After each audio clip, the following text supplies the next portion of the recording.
Hai, nama saya Suci. Saya adalah orang yang mempercayai bahwa usaha dan kerja keras adalah hal yang sangat berharga di saat kamu sedang mengejar sesuatu. Dan inilah kisah saya. Mungkin banyak kisah orang lain yang lebih menginspirasi, tetapi izinkan saya berbicara sedikit tentang ini. Sederhana, ya bahkan bisa dibilang waktu itu aku sedang mengalami kesulitan finansial. Aku gak seperti teman-temanku yang lain. Mereka yang dengan senangnya memanfaatkan waktu mereka dengan cara nongkrong, healing, maupun jalan-jalan. Sedangkan aku, dengan sibuknya aku menggunakan waktu luangku di tempat percetakan. Ya, aku bekerja pada waktu di sana. Lumayan pikirku waktu itu. Dulu aku berpikir, apakah aku harus menyerah saja? Tapi, kata menyerah tidak layak digunakan untuk orang sepertiku.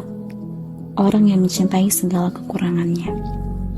Di sela waktu, ku sempatkan membaca buku.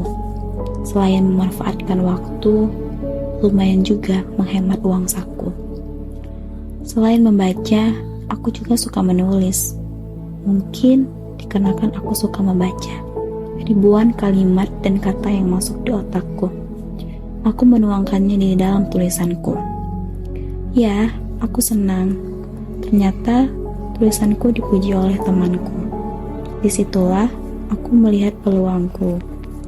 Setiap hari, aku menyempatkan waktu demi mengejar cita-citaku. Ya, benar. Ambisiku waktu itu sangat diuji. Aku banyak menerima hinaan dari mereka. Kutu buku lah, orang aneh lah, mahasiswa kok ansos, dasar mahasiswa kupu-kupu. Haha, lucu saja mengingatnya. Waktu itu, aku terlalu lemah menghadapinya. Ingin ku balas rasanya.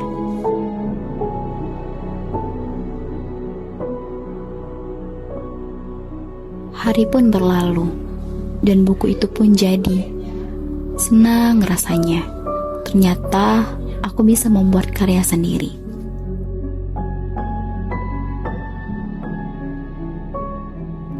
Belum selesai satu masalah, aku harus dikecewakan lagi. Ya, siapalah aku waktu itu? Hanya mahasiswa semester 4 yang mencoba menerbitkan karyanya. Masalah terus berdatangan. Karyaku yang kuterbitkan di media online yang kubuat sendiri tidak membuahkan hasil yang memuaskan bagiku.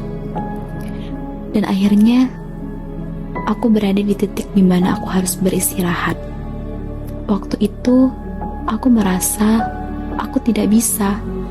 Ku ambil ponselku dan kuceritakan semuanya ke ibuku. Ya, karena dia adalah orang yang kupercaya untuk ku bercerita. Ibuku bilang, "Kamu belum gagal kok, Nak. Kamu sudah berusaha sejauh ini. Coba kau lihat di lingkungan sekitarmu. Lihat betapa kuatnya kamu berdiri kan, Nak. Kamu sudah berusaha. Kamu bisa kok. Harus tetap semangat ya, Nak. Ibu selalu doain kamu." Pecah tangisku di malam itu. Ya, kata-kata ibuku membuatku bangkit dari keterpurukanku. Beberapa waktu kemudian, aku bertemu dengan Bu Pipin, dosen yang baik hati. Dan selama ini, ternyata dia memperhatikanku. Dia melihat perjuanganku. Tetapi, entah perasaan apa yang kurasakan saat dia mengatakan, "Ibu bakal bantu kamu untuk menerbitkan buku ke publik. Dan kita akan segera menerbitkan dan secepatnya melakukan penjualan buku kamu ya, Nak." Aku menangis dan memeluk Bu Pipin. Seperti mimpi rasanya. Di saat apa yang kuusahakan, apa yang kuperjuangkan, dan akhirnya aku mendapatkannya. Buku itu akhirnya diterbitkan. Dan ya, seperti yang kalian bayangkan endingnya bagaimana. Aku lulus kuliah dan mulai banyak undangan seminar di luar kota karena buku itu. Masih tidak terbayangkan rasanya berada di posisi ini. Suci, mahasiswa yang penuh dengan segudang harapan untuk membangun masa depan, dengan segala problematika yang kualami, dan setiap usahaku yang kuusahakan, dan selalu terdengar kata menyerah dari otakku waktu itu. Dan akhirnya, dari kata menyerah membuatku melangkah menuju masa depan. Dan izinkan saya menutup cerita ini.